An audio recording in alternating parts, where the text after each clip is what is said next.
인생을 도로를 달리는 자동차나 자전거에 비유한다면 인생에는 크게 두 개의 축이 있는 것 같습니다. 하나는 바로 풍요의 때를 달리는 시간, 그리고 또 하나는 시련의 때를 달리는 시간이라는 것입니다. 우리 인생을 살다 보면 이 인생의 풍요로움이 있어요. 잘 되고 뭔가 편안하고 하는 일들이 잘 이루어지고 계획했던 것이 뜻대로 이루어지는 시간들을 경험할 때가 있는가 하면, 반대로 하는 일들이 다 어그러지고 또 주변 상황이 점점 나빠지고 어려움을 겪어야 되는 상황도 있다는 거예요. 그런 의미에서 모든 인생은요, 이 두 개의 축이 함께 굴러가는 바퀴와 같아서 우리가 지금 어떤 때를 겪고 있느냐를 지혜롭게 판단하는 것도 중요합니다. 우리 인생에는 이 풍요의 때, 호황의 때, 그럴 때 주님이 주시는 은혜가 있고, 또 우리 인생의 어려움과 환난과 시험과 문제가 계속해서 내 삶에서 마치 그 도로를, 비포장도를 달리는 자동차처럼 내 삶을 막 덜그렁덜그렁 거리게 만들 때도 그 시간들을 주님의 은혜로 채워야 한다면, 분명히 우리 인생의 풍요의 때에 주시는 주님의 은혜와 시련의 때에 주시는 주님의 은혜는 다를 것입니다. 저는 오늘 이 주일 예배를 통해서 이 성경에 나오는 인물들이 처음 하나님을 만난 장면들, 물론 이 성경에 기록되지 않은 부분들도 있겠지만 그런 부분들은 우리가 알 수 없으니까 이 성경에 기록된 것 중에 그 믿음의 주인공이 처음 하나님을 만났던 그 순간들을 묵상하고 있습니다. 그래서 우리 지난주에는 이삭이 처음 하나님을 만난 장면을, 그 지난주에는 또 아브라함이 처음 하나님을 만난 장면을 표현하고 다루고 있다면, 오늘은 아브라함의 조카 롯이 처음 하나님을 만난 장면이에요. 근데 아브라함의 조카 롯이 처음 하나님을 만났던 이 상황은 어떤 상황이냐면, 자신이 지금까지 수고하고 일구었던 모든 것들이 다 소돔성의 멸망과 함께 사라져버릴 그 순간에 하나님 만나셨다는 거예요. 아니, 좀 롯이 좀 잘 나갈 때, 또 잘 될 때, 또 롯을 아브라함처럼 뭔가 그 인생 가운데서 뭔가 더 큰 복, 이미 누리는 복도 있지만 더 큰 복을 누리기 위해서 롯을 처음 만나 주셨다면 얼마나 감사하겠습니까? 물론 그 전에도 롯을 만나 주셨는지는 모르겠어요. 하지만 성경에 기록이 없다면 그 부분은 생략하고, 왜 그러면 성경은 롯이 자기 인생의 가장 위험한 순간, 가장 위태로운 순간, 지금까지 자신이 일궈놓은 모든 것들을 다 잃어버릴 수밖에 없는 이 순간에 하나님 만나 주셨는가? 우린 그것을 통해서 우리 인생의 시련의 때, 환난의 때 주님을 만나는 것도 은혜라는 것입니다. 그리고 분명한 것은 우리 인생의 풍요의 때를 주님이 주시는 은혜와 지혜로 잘 사는 것도 그리스도인으로서 필요한 지혜이지만, 이 시련과 환난의 때를 잘 통과하는 것도 주님이 우리에게 주시는 지혜와 은혜라고 생각할 수 있다는 것입니다. 분명한 건 우리에게 늘 좋은 일만 있겠습니까?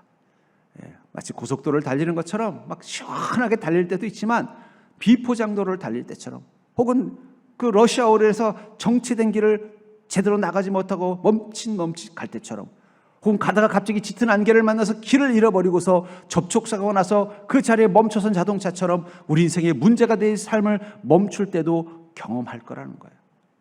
분명한 건 그런 시련과 환난의 때에도 우리가 하나님을 만나서 그분을 통해서 그 문제를 잘 이겨내는 지혜의 믿음을 가지고 있다면, 그 시간마저도 우리에게는 후회와 낙심의 시간이 아니라 하나님의 은혜를 고백할 수 있는 시간이 될 수 있다는 것입니다.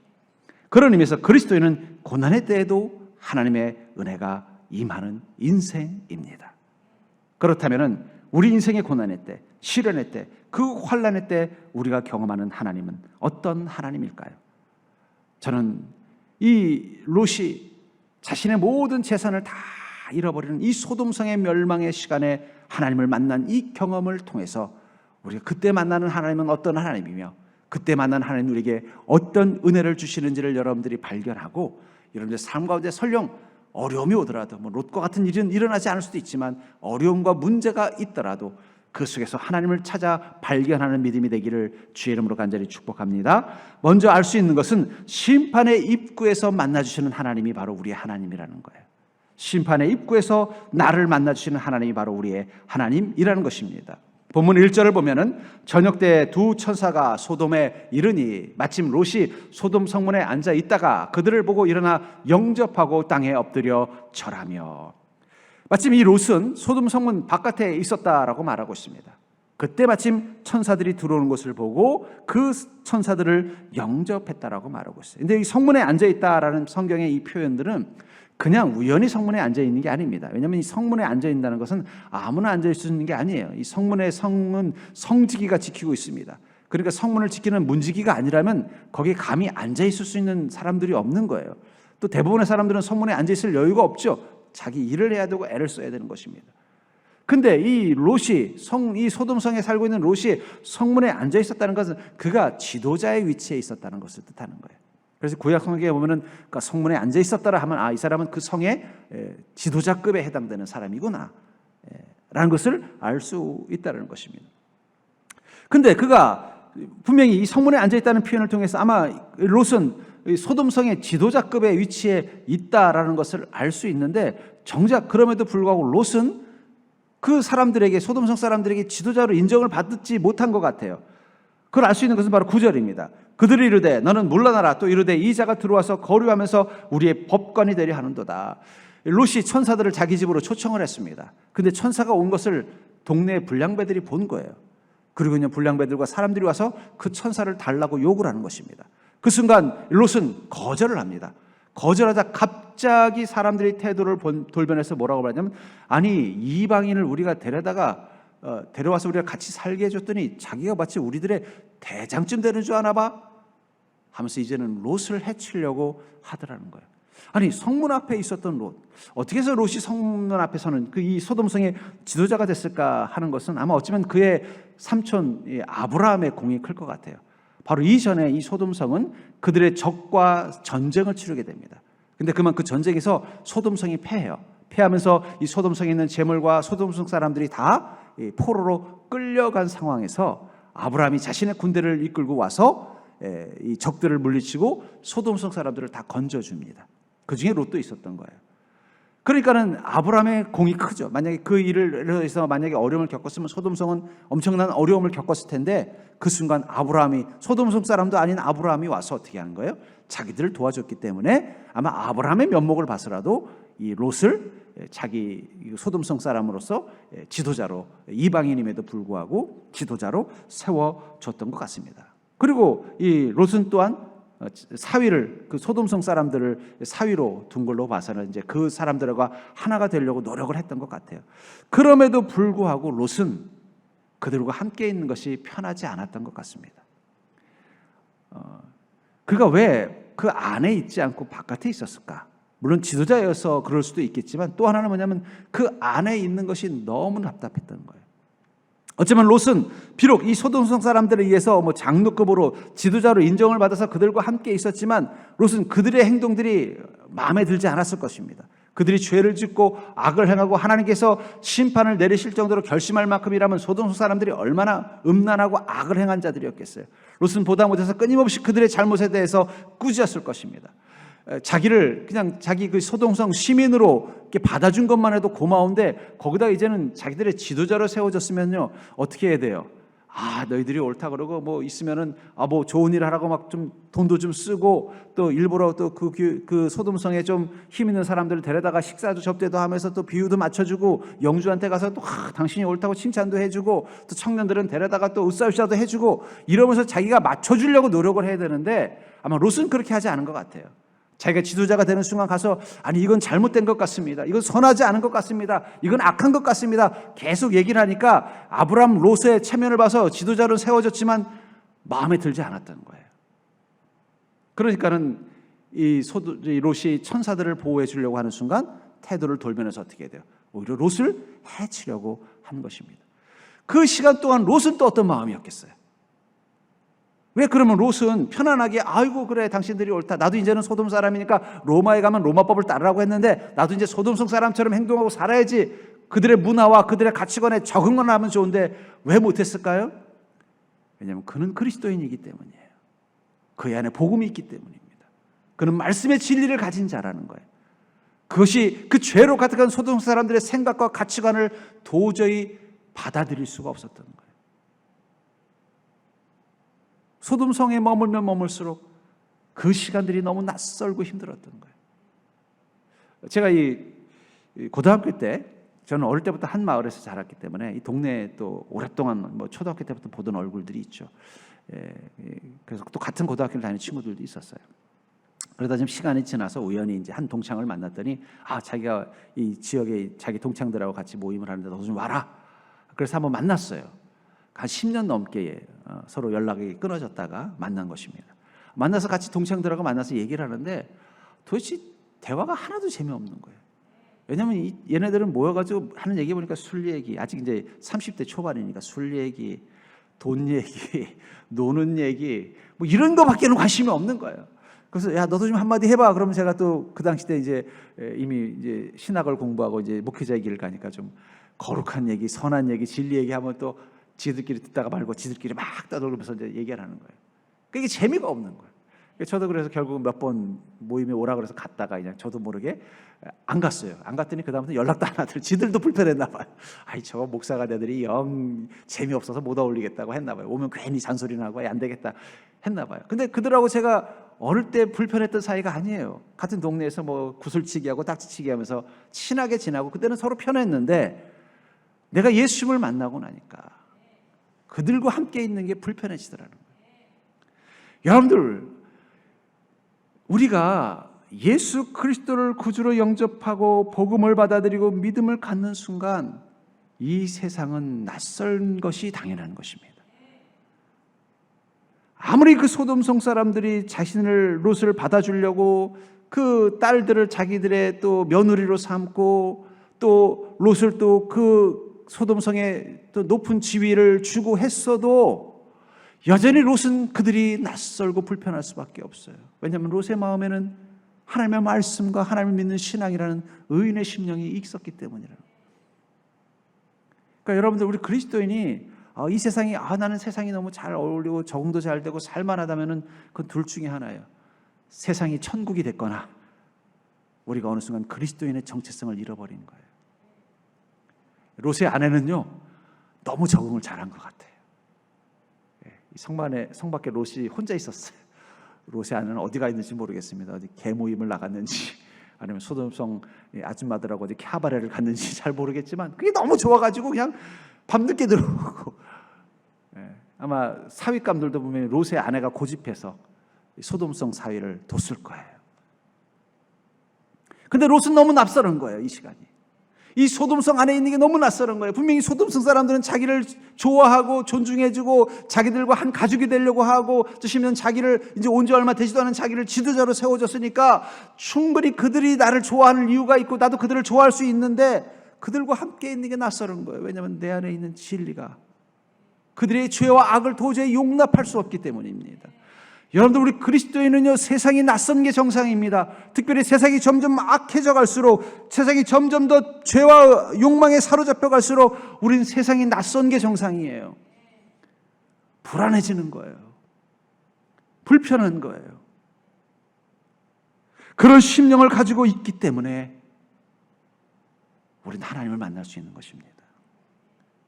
롯은 그 마음 때문에 소돔성 안에 있는 게 하나도 편하지 않은 거예요. 어쩌면 그 천사를 만나기로 한 그날도 아마 그 지도자 그룹이 있었을 거예요. 그 그룹에서 야 우리 집으로 와 오늘 우리 함께 모여서 파티를 한번 벌입시다. 내가 이번 오늘 뭐 한 50년 된 유명한 그 저기 무슨 무슨 꼬냑인가 뭔가 이런 거 내가 오늘 열 테니까 오시오 하면서 내가 뭐 멋진 뭐 아가씨들도 다 부를 테니까 오시오 그랬을지도 몰라요.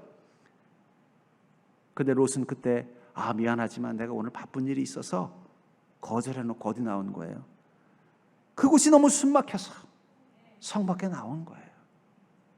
그리고 그곳에서 천사를 만난 것입니다.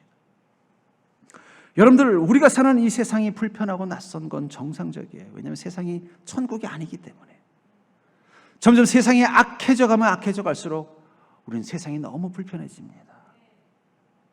힘들어져요. 세상이 낯설고 그 세상과 더불어 사는 내 인생이 낯선 건 당연한 거예요. 그러니까 여러분들 세상에서 사람들에게 실망하고 상처받고 인생이 자꾸 막 이상한 일들이 일어날 때마다 막 두렵고 근심될 때마다 그냥 여러분들을 칭찬해 주십시오. 혹시 지난 한 주도 여러분들 세상에서 이상한 사람 만나가지고 마음 상처받은 사람이 있다면, 또 세상에서 이상한 황당한 일을 겪으면서 도대체 이 세상이 왜 이렇게 돌아가는 거야? 그들이 내 삶에 영향을 줘서 나한테도 어떤 피해가 오고, 금전적인 피해도 어떤 피해가 오고, 내 마음에 상처가 있었다면, 그것 때문에 괴로운 마음이 있었다면요, 여러분들 자신을 좀 위로해 주십시오. 혹시 그런 분들은 머리에 한번 손을 얹어 보십시오. 아닌 분들도 한번 얹어 보세요.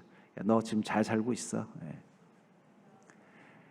그 이상한 사람들이, 그 악한 사람들이 하나도 이상하지 않고 편해 보인다면 그건 우리가 지금 잘못 살고 있는 거예요. 그들이 낯선 게 정상이라는 거예요. 왜냐하면 우리 안에 예수 그리스도의 영이 선한 것이 무엇인지를 가르쳐 줬기 때문이에요. 바른 삶이 무엇인지를 가르쳐 주셨기 때문에, 그 믿음과 그 복음이 있기 때문에 우리는 그들의 생각과 말이 너무 낯선 것입니다. 힘든 거예요. 우리 그것 때문에 그들이 우리를 더 이상하게 바라보는 게 그건 당연한 것이라는 거예요. 무엇보다도 우리가 사는 이 세상은 점점 더 어떻게 됩니까? 악해져 가고 있다는 거예요. 예수님께서도 나사렛 어릴 때부터 자라던 그 땅 가서는 하나님으로서 그곳에 갔더니 그것이 너무 낯설다고 말하잖아요. 마가복음 6장 5절에 보니까 그들이 믿지 않음을 이상히 여기셨더라. 이에 모든 촌에 두루 다니시며 가르치시더라. 이상하다. 내가 그들을 사랑해서 그들에게 권능을 베풀고 복음을 전해서 그들을 다 천국 가게 해주려고 예수님께서도 부푼 마음으로 오랜만에 고향인 나사렛을 갔는데, 그들이 아무도 예수님을 통해서 복음을 받아들이지 않고 저기 요셉 아들 아니야? 저기 내가 아는데 그 동생 야고보 내가 알지. 마리아 알지 하면서 예수님을 하나님으로 받아들이지 않더라. 어릴 때부터 자라서 예수님이 누군지 잘 알던 그들이 받아들이지 않더라는 거예요. 낯선 것입니다. 특별히 심판의 때일수록 우린 세상이 낯설어 보이고 세상을 보면 불편해 보이는 게 정상이에요. 그리고 그들의 영향 때문에 내 인생이 힘들어서 그곳에 있는 게 숨막혀서 성 밖으로 나오는 게 그게 정상인 거예요. 그것이 바로 내 안에 아직도 복음이 살아있고 내 안에 아직도 믿음이 살아있다는 증거일 수 있다는 거예요. 그러나 중요한 건 그런 순간 우리는 그 속에서 무엇을 보는 것입니까? 바로 나를 만나러 오신 하나님, 이 심판의 때 나를 만나러 오신 하나님을 경험한다는 거예요. 분명히 성경은 이 땅을 하나님께서 심판하실 날이 있다라고 말씀하고 있다는 거예요. 그날이 언제인지 우리는 알지 못하지만 적어도 우리가 그 불편한 마음을 가지고 이체된 세상 속에서 내가 그리스도인의 정체성을 지키면 반드시 우리는 우리 인생의 성문 앞에서 그 심판을 향해 다가오시지만 우리를 구원하기 위해 달려오시는 하나님을 만날 수 있다는 것입니다. 누가복음 21장 7절부터 20절에는 바로 이 심판의 징조에 대해서 이야기하고 있습니다. 그런데 이 징조에 대해서 이야기하시면서 주님이 이렇게 말씀하고 있습니다. 너희는 걱정하지 말아라. 너희는 머리털 하나도 상하지 않을 것이며 너의 인내로 너의 영혼을 얻을 것이다. 그게 가능할 수 있었던 것은 그 심판의 징조에 대해서 관심을 가지고 지금이 어떤 때인가를 묻는 믿음으로 하루하루를 살아갈 때만 가능하다는 거예요. 그래서 누가복음 22장 7절에 보면은 제자들이 이렇게 묻습니다. 선생님, 그러면 어떤 때 이런 징조들이 있겠사오며 이런 일이 나려 할 때 무슨 징조가 있사오리까? 그 말은 다른 말로 말하면은 하나님의 계획 속에는 이 땅을 심판하려는 계획이 있고 그 심판의 때가 언젠가는 올 거라는 것을 마음으로 생각하면서 이 약한 때를 바라보는 믿음이 있었다는 거예요. 그런 자에겐 주님이 어떻게 하신다는 거예요? 걱정하지 말아라. 하나님께서 너의 머리털 하나도 다치지 않도록 지켜주실 거라는 거예요. 소돔성을 멸망시키러 오신 하나님께서 롯에는 머리털 하나도 다치지 않도록 지켜주신 것처럼 말입니다. 여러분들 분명한 것 성경은 계속해서 강조하고 있어요. 소돔성처럼 이 땅도 멸망할 거라는 거예요. 어쩌면 이 소돔성에 방문했던 이 두 천사를 하나님께서 이 시대에 이 평택 땅에 보내셨다면 한 번 더 평택 땅 어떤지 좀 보고 와라. 그 땅에 이 그리스도인들이 어떻게 생활하는지 보고 와라. 그랬다면 아마 그 천사는 돌아가서 하나님께 뭐라고 보고했을까요? 하나님, 제가 소돔성은 이스라엘에만 있는 줄 알았더니 대한민국 땅에도 있더라고요. 그래서 그 대한민국 땅에 어딘가 찾아봤더니 가는 곳마다 다 소돔성이더라고요. 다 소돔성 같아서 제가 평택 땅을 못 찾았습니다. 이럴지도 모른다는 거예요. 여러분들, 그런 이 땅을 하나님께서 심판하지 않는다는 게 이상한 것이죠. 그러니까 중요한 것은 우리가 언제 심판할지를 모르는 거지 하나님의 심판이 오지 않는다는 것은 아니라는 거예요. 그러려면 우리의 마음이 어떻게 되겠어요? 주님이 심판으로 오실 때 우리가 주님을 만날 수 있는 준비가 되어져 있어야 된다는 거예요. 그런 믿음의 준비가 되어져 있는 자는 그 심판의 입구에서 하나님을 만나고 그 심판의 멸망으로부터 건짐을 얻게 된다는 것입니다. 그렇기 때문에 하나님께서 우리를 사랑하셔서 우리를 이 땅의 위험 속에서 깨워주십니다. 인생의 시련의 바퀴 속에서 우리가 경험하는 하나님은 바로 그 위험 속에서 깨워주시는 하나님이라는 거예요. 천사가 들어와서는 이 롯의 집에 머물면서 롯에게 이렇게 말합니다. 이 땅은 아무리 봐도 의인 10명을 찾을 수가 없구나. 이제 이 땅을 하나님이 심판하실 테니 너는 속히 일어나서 나와 함께 이곳을 떠나자. 그것을 15절 16절에서 이렇게 말합니다. 동틀 때 천사가 롯을 재촉하여 이르되 일어나 여기 있는 내 아내와 두 딸을 이끌어 끌어내라. 이 성의 죄악 중에 함께 멸망할까 하노라. 그러나 롯이 지체함에 그 사람들이 롯의 손과 그 아내의 손과 두 딸의 손을 잡아 인도하여 성 밖에 두니 여호와께서 그에게 자비를 더하심이더라. 그날 아침이 됐습니다. 전날 이 천사들이 들어오고 나서 이 땅이 얼마나 악한지를 발견하고는 이 롯에게 이 땅을 하나님께서 심판하실 거라는 것을 말씀하시고 나서는 다음날 일어나자마자 어떻게 했다는 거예요? 재촉했다는 거예요. 빨리 일어나라. 빨리 일어나서 빨리 나가자. 이 성의 죄악 중에 너도 함께 멸망할까 걱정이 된다. 근데 롯은 지체했다고 말하고 있어요. 심지어 그의 사위들은 농담으로 여기서 아예 오지도 않았습니다. 롯과 그의 아내와 그의 두 딸만이 있었다는 거예요. 근데 심지어는 그들을 하나님이 어떻게 하셨어요? 천사들이 손을 잡고 끌고 나갔다는 거예요. 저는 이게 얼마나 하나님의 우리에게 주시는 은혜인지 모르겠습니다. 여러분, 우리 인생에는 물론 소돔성의 멸망과 같은 큰 시련도 있지만 우리 삶에 크고 작은 시련들이 있습니다. 우리 힘으로는 통제할 수 없는 어려운 문제들이 있을 것입니다. 그러나 중요한 건 하나님께서 그 속에서 우리가 멸망하지 않도록 은혜의 손으로 우리를 붙잡아서 끄집어내주시는 은혜가 있다는 거예요. 그게 믿는 자의 축복이라는 거예요. 롯은 아직은 설마 내일 당장 하늘이 이렇게 맑은데 멸망하겠어? 하시더라도 좀 시간 좀 주시겠지 이렇게 생각하고 있었지만 아니었다는 거예요. 아니었는데 어떻게 한 것입니까? 천사들이 강제로 그의 손을 잡아 끌어냈다라고 말하고 있습니다. 고린도서 10장 13절에 보면 사람이 감당할 시험밖에는 너희가 당한 것이 없나니 오직 하나님이 비부사 너희가 감당하지 못할 시험당함을 허락하지 아니하시고 시험당할 즈음에 또한 피할 길을 내사 너희로 능히 감당하게 하시느니라.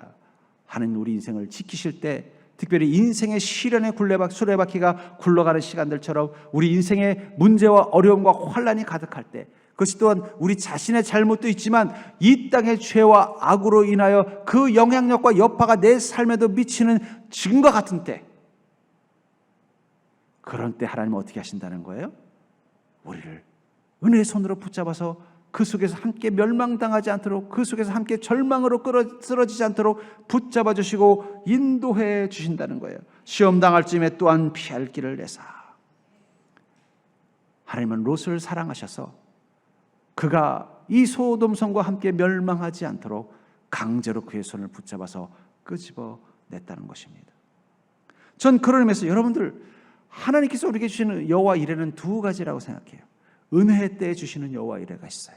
내가 잘되고 복되는 데다 더 큰 복을 예비해 주신 내일을 경험하는 여호와 이레가 있는가 하면은 인생이 혼란과 어려움과 힘든 시간을 그것이 설령 내 잘못 내 문제가 아니라 이 시대가 그런 상황같이 마치 IMF를 경험하는 것처럼 이 코로나를 경험하는 것처럼 또는 아프간 전쟁을 경험하는 것처럼 내 힘으로는 통제할 수 없는 이 집단의 큰 환란과 시험이 온 그 시간 한 가운데서 주님께서 우리를 위해서 여호와 이레를 예비하신 것은 바로 우리의 생명을 지키시고 우리가 그 시련과 고난 가운데 멸망하지 않도록 도우시는 강력한 손으로 붙잡는 은혜라는 거예요.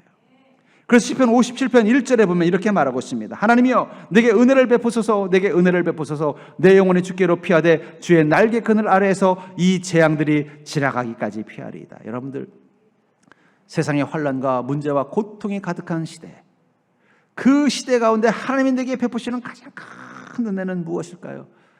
그것은 바로 주님의 날개 그늘 안에서 이 재앙이 지나가기까지 나를 피하게 해주시는 여호와 이레. 전 여러분들이 그 은혜 가운데 있는 자라는 사실을 기억하시기 바랍니다. 여러분들이 이렇게 무사하게 예배 드리고 있는 것, 또 삶의 문제 가운데서도 이렇게 주님 앞에 아멘으로 고백할 수 있는 것은 이미 여러분들을 향하여 하나님의 은혜의 날개가 여러분들을 이 세상의 재앙과 문제로부터 지키시고 보호하시는 은혜로 붙잡고 있다는 거예요. 근데 그런 은혜는 누가 경험할까요? 아까도 읽은 그 본문에서 롯과 그의 가족들을 깨운 것은 누구입니까?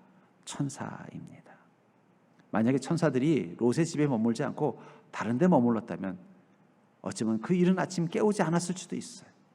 아니면 어쩔 수 없이 롯이 그 사람들이 하도 강권을 하니까 천사들을 그냥 줬다면 그 멸망의 날 아침 그들이 어떻게 그 멸망을 피할 수 있었겠습니까? 자기 집으로 초청하고 어떤 어려운 일을 겪더라도 그 자기 집으로 초청해서 그 천사를 자기 집에서 주무시게 했기 때문에 그 천사는 먼저 일어나서 그 롯의 가족들을 깨워서 그 멸망으로부터 벗어나게 한 것처럼 우리가 세상에 어떤 요동치는 상황 가운데서도 성령님과 동행하는 믿음을 놓지 않는다면 내 삶에 설령 문제가 있고 내 삶에 생각지 못했던 위기가 마치 저 산사태로 인하여 마을이 침몰되듯이 밀려올지라도 우리는 멸망하지 않습니다. 하나님의 강력한 손이, 하나님의 그 은혜의 날개가 우리를 지키시고 보호하시는 은혜를 경험할 수 있기 때문입니다. 그러려면 어떻게 된다고요? 무슨 일이 있어도 성령님을 여러분들의 삶 가운데 모시고 있으면 돼요. 성령께서 내 삶 가운데 함께 있도록 요청하시면 된다는 거예요. 성령님의 손을 놓지 않는 믿음만 가지고 있으면요, 세상이 어떻게 돌아가든 걱정하지 않는 자가 되기를 주의 이름으로 간절히 축복합니다. 하나님께서 설령 앞뒤로 피할 수 없는 상황일지라도 비행기를 보내서라도 여러분들을 건지셔요. 이들은 내 사람이다. 우리 이번에 아프간에 대한민국을 도왔던 사람들 어떻게 했어요? 비행기를 보내서 그 전쟁터 속에서 그들을 다 데려와서 환영하지 않았습니까? 하나님 그런 마음으로 우리를 지키고 계신다는 것입니다. 세 번째로 우리 시련의 때 우리 그리스도인이 경험하는 은혜는 어떤 은혜입니까? 그것은 바로 이 혼돈의 시대, 이 혼돈 속에서도 구원의 서급을 하나님은 준비하신다는 거예요. 세상이 어떤 문제와 어려움과 이 혼돈 속에 있더라도 나를 위한 구원의 성읍을 준비하신 하나님이 바로 우리와 함께 하시는 하나님이라는 것입니다. 본문 21절부터 22절을 보시면 그가 그에게 이르되 내가 이 일에도 내 소원을 들었은즉 내가 말하는 그 성읍을 멸하지 아니하리니 그리로 속히 도망하라. 내가 거기서 이르기까지는 내가 아무 일도 행할 수 없노라 하였더라. 그러므로 그 성읍 이름을 소알이라 불렀더라. 이 천사들이 롯과 그의 가족들을 데리고 나올 때 이렇게 말한 것 같아요. 저기 보이지? 저 땅, 저 산 위, 저 위로 올라가라. 이 산 밑은 전부 다 하나님께서 유황불로 멸망시킬 것이다. 빨리 저 산까지 올라가야 된다. 근데 그렇지 않아도 지난밤 험한 꼴을 당했죠. 또 갑자기 멸망한다고 하니까 잠은 못 잤죠. 또 낙심도 되죠. 또 이 소돔성에 지금까지 자기가 쌓아놓은 모든 것들이 다 있는 걸 버리고 오고 거기에 멸망한다니까 몸과 마음이 지쳐 있었던 롯이 뭐라고 말하는? 아이고 천사님, 도저히 주님 저기까지 갈 힘이 없습니다. 저 산까지 갈 힘이 없어요. 그래서 눈에 띄는 게 뭐냐면 소알이라는 작은 성이 보이는 거예요. 작은 마을이 보이는 거예요. 저기라도 좀 피하게 해주시면 안 되겠습니까? 저기를 어떻게 가보겠습니다. 근데 원래 하나님의 계획 속에는 그 소알성도 포함되어 있었던 거예요. 그 소알성도 포함해서 다 하나님께서 유황불로 멸망하고 그 바깥에 있는 가장 가까운 산 언덕으로 이 롯을 인도하고 있었는데 갑자기 롯이 못 가겠다고 하는 거예요. 거기까지 도저히 갈 자신이 없다는 거예요. 그 순간 하나님은 계획을 바꿔요. 그래? 그럼 내가 소알성만은 멸망시키지 않겠다. 빨리 그리로 들어가라. 그리로도 들어가라. 네가 들어가야 내가 이 소돔성을 멸망시키는, 이 지역을 멸망시키는 이 하나님의 계획을 진행할 수 있다라고 말씀하고 있다는 것입니다. 여러분, 이 말씀이 얼마나 정말 놀라운 일입니까? 왜냐하면 하나님이 우리를 사랑하셔서 우리의 처지를 아시고 우리를 위해서 하나님의 계획을 바꾼다는 거예요. 원래 하나님은요, 소알성을 포함해서 그 지역을 다 유황불로 멸망시키려고 계획하셨어요.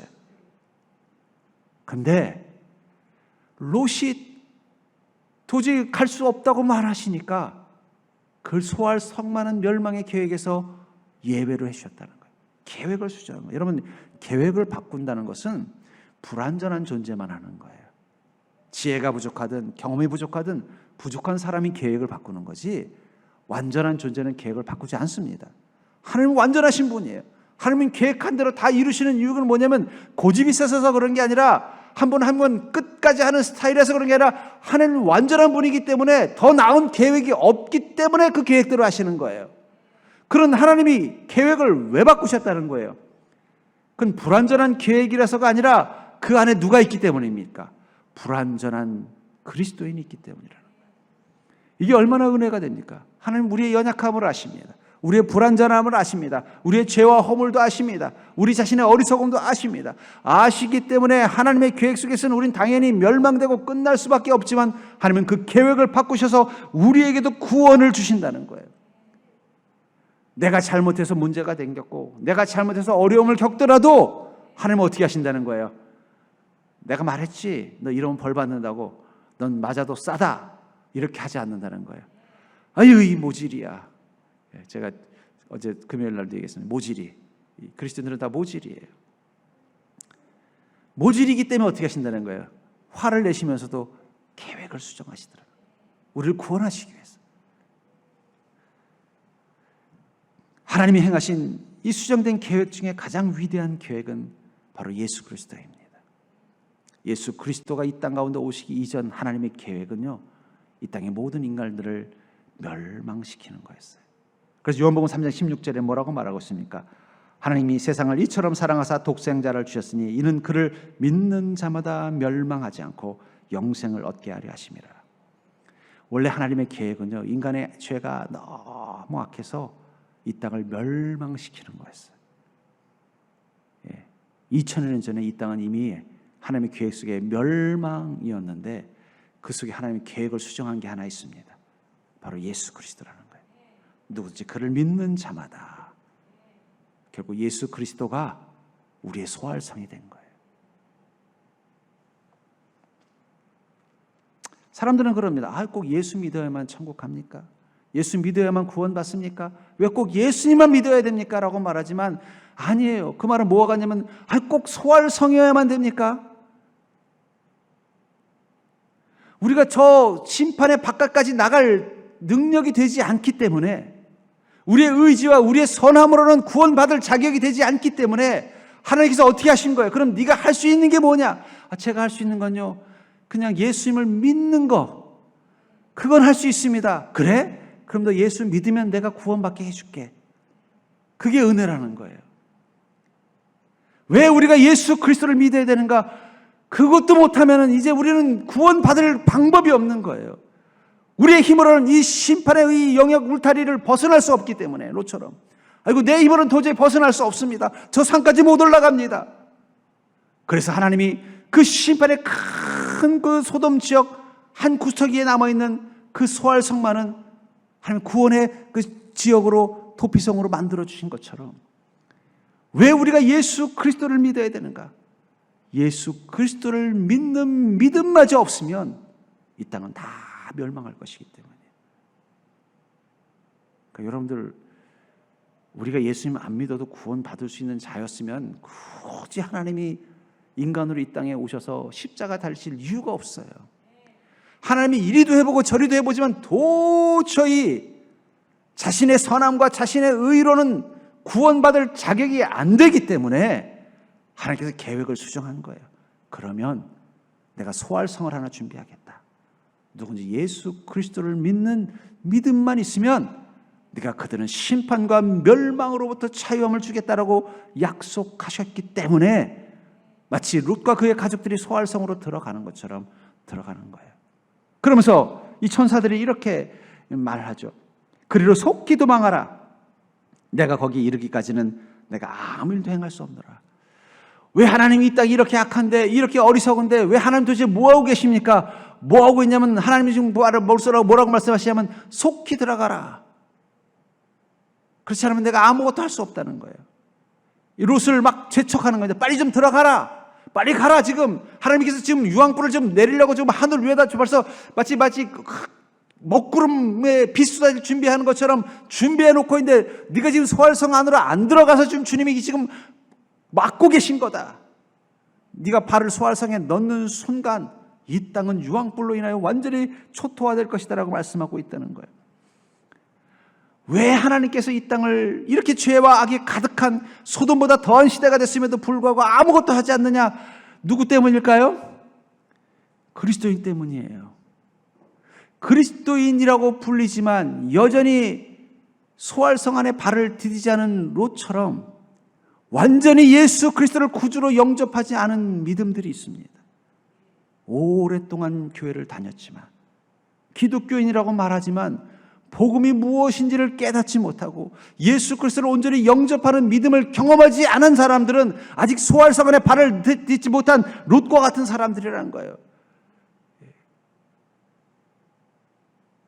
제가 이렇게 오랫동안 목회를 해보면요, 어떤 분은 예수님을 처음 만난 지 얼마 되지 않았는데도 마치 그 소활성 안에 발을 얼른 들여놓은 롯처럼 복음이 무엇인지를 분명히 깨닫고 온전한 믿음으로 사는 그리스도인이 있는가 하면요, 수십 년, 심지어는 모태신앙이라고 하는데도 복음이 뭔지를 모르는 사람이 있어요. 같이 교회에 있지만 아직도 예수 그리스도를 구주로 영접한 신앙을 갖지 못한 사람들이 있다는 거예요. 그들 때문에 하나님께서 심판을 늦추고 있는 겁니다.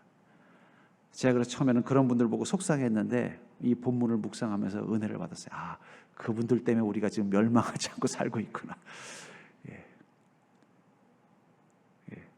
예수 그리스도를 교회에 나오지만 예수 그리스도를 구주로 영접하는 믿음과 믿음의 고백을 갖지 못했기 때문에 하나님께서 지금 심판을 딜레이하고 있는 거예요. 계획을 수정하고 있는 거예요. 어쩌면 이미 심판은 예수님이 오시고 십자가에 달리신 뒤 얼마 되지 않아서 어쩌면 사도들이 끝나는 그 시점, 그때로 하나님이 계획을 했으셨을지도 몰라요. 근데 교회를 세웠더니 생각보다 사람들이 예수님을 잘 영접하지 않는 거예요. 그래서 하나님이 미루다 지금 2000년을 미루셨는지도 몰라요. 왜냐하면 교회 안에는 왔지만, 하나님의 손을 붙잡았지만 여전히 온전히 예수 그리스도를 영접한 그 믿음의 고백을 하지 못한 그리스도인들, 자신이 그리스도인이라고 생각하지만 여전히 그 소활성 안에 발을 딛지 못한 롯처럼 온전히 예수님을 만나지 못한 믿음을 가진 사람들이 아직도 많이 있기 때문에 하나님은 지금 기다리고 있는 것입니다.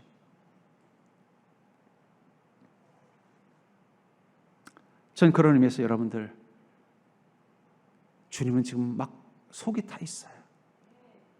이 세상의 악한 것을 보면 당장 그 악에 대해서 정의 하나님 심판의 칼을 들고 싶지만, 그러나 주님께서 사랑하는 이 롯과 같은, 롯의 가족과 같은 우리 그리스도인들을 보니까 아직도 이 소활성으로 완전히 도피하는 믿음을 갖지 못한, 예수 그리스도를 온전히 영접하지 못한 믿음을 가진 자들이 너무 많기 때문에 하나님 속이 타는 거예요.